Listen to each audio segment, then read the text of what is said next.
πλοκή τα τυχή της ψυχής μου για να τα γκρεμίσει, να βρεις την κούραση το δόλιο μαχητή, με τροπέα θρία μου πίσω να γυρίσει. Δεν είναι πόλεμος με όπλα και σπαθιά, σύγχυ και μαϊακές που για τάρα, μες της καρδιάς το μετερίζει μυστικά, χτύπα ο εχθρός της αμαρτίας η λαχτάρα. Σιγά για έπαρξη θα σκαρφαλώσω, να χτυπηθώ για σε σαν μαχητής, κι αν πέσω όρθιος και αν ματώσω, μάρτυρα δούλος σου να με δεχτείς. Welcome to another Sunday School lesson. My name is Despinis Kalliopi, and I am a Sunday School teacher at the parish of St. Paraskevi in Blacktown. Are you familiar with the game Guard the Fortress? This is a game where a team stands as a fortress to protect their castle. The other team attempts to destroy the fortress by hitting the team members with a ball. In medieval times, a castle always had a fortress to stop the invading army. Have you ever thought about protecting your castle, your soul, with a fortress?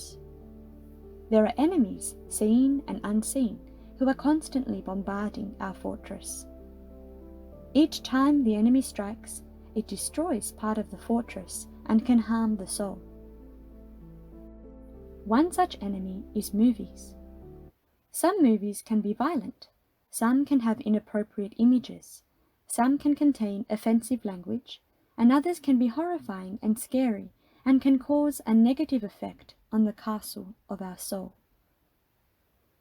It is important to understand the tactics used by your enemy so that you can protect your fortress from the invasion.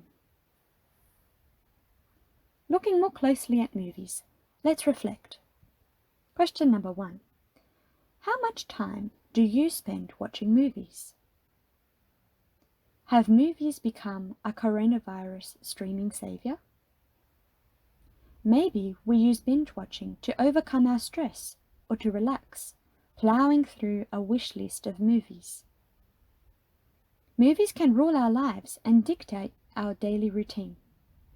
In 2016, Australians spent an average of 18 hours per week watching movies. So when it's time to watch that movie, consider this checklist. Time is precious, and we don't get it back. We can learn to unwind in other ways. Question number 2. Do you tune out to others when watching a movie? Father comes home from work and tries to greet his son.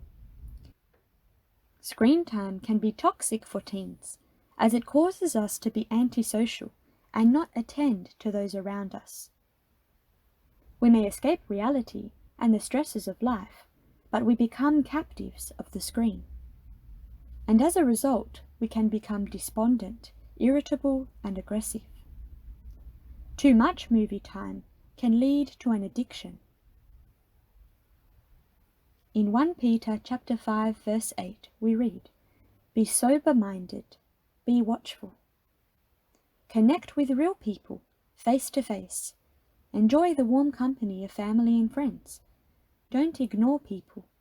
People are important, and they are a blessing in our life." COVID is not a reason to binge on movies. Develop your talents in sport, music, cooking, reading, and participate in the life of the church. Question number 3. Do you question what you see? Is it like this in real life? Movies sensationalize events. People mistake movies for reality. Events are portrayed as more scary than they really are. we can become desensitized, and this is another form of breaking down the fortress and exposing ourselves to danger. Did you know that the first time a car crash was shown on TV, people had to be taken to hospital? Now, car crashes are a very common phenomenon. Many youth admire movie stars for their beauty or strength and make them their heroes. They collect their photos, copy the way they act, dress, talk, and laugh. These actors are professionals, just like other professionals. Doctors, architects, accountants, teachers. They are very talented at acting. But they have a personal life that often is very different to the stage. Green screen technology allows movie makers to place actors in different landscapes or transform performers' bodies to suit the scene. We are being entertained by a green screen. Our hero is Christ. We don't need any other hero. Let us learn more about the great I Am. Surround yourself with holy people and learn how they live. Speak to your spiritual father on how you can get closer to God. Question number 4. What is the movie maker's intention? What ideas are being portrayed? Do I agree with these ideas? And do they align with my Christian values? The aim of producers is to provoke emotion and to make money by meeting the demands of its consumers. Movies with violent scenes, where the hero does all the killing, often portray a way of life that is inappropriate to someone who follows God. Crime scenes can lead to crime. Foul language clings to your ear, and yet society says it's acceptable and funny. Smoking is portrayed as cool, and drug taking is fashionable. We are significantly affected by what we see. Sinful acts are often idealized, and the impression is left that these are the norm in society. Inappropriate images are etched into our mind, and a young person can be easily influenced to copy the sinful acts seen in movies. A holy man once said, "Imagine you're on a highway, and there's a billboard which says, 'You can't unsee this.' Each image that we see penetrates us and can be harmful to us when brought back in a time of weakness. Recalling such images with our mind can cause fantasies, create temptations, and lead us to sin. So let's avoid watching inappropriate movies. Sometimes when someone tells us, "This is not suitable for your age," we think that they are putting us down, and we can become irritated. Inappropriate movies are inappropriate for all ages. They leave a lasting impression on young people because of their lack of life experience. Watching such movies is like getting caught between two live wires. This is the sort of damage that can occur to a youth's soul from such movies. Unfortunately, there are some appropriate movies that can have the same effect on us. Blessed are the pure in heart, for they shall see God, we read in Matthew chapter 5, verse 8. Christ tells us that those who are pure in heart will most certainly meet God.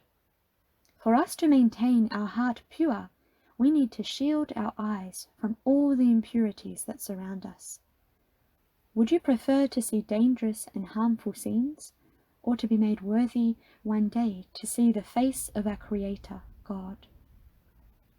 We have to watch what we watch.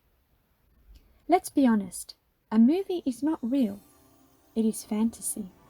The sooner we understand this, the sooner we will face our reality and accept our situation and live for the present.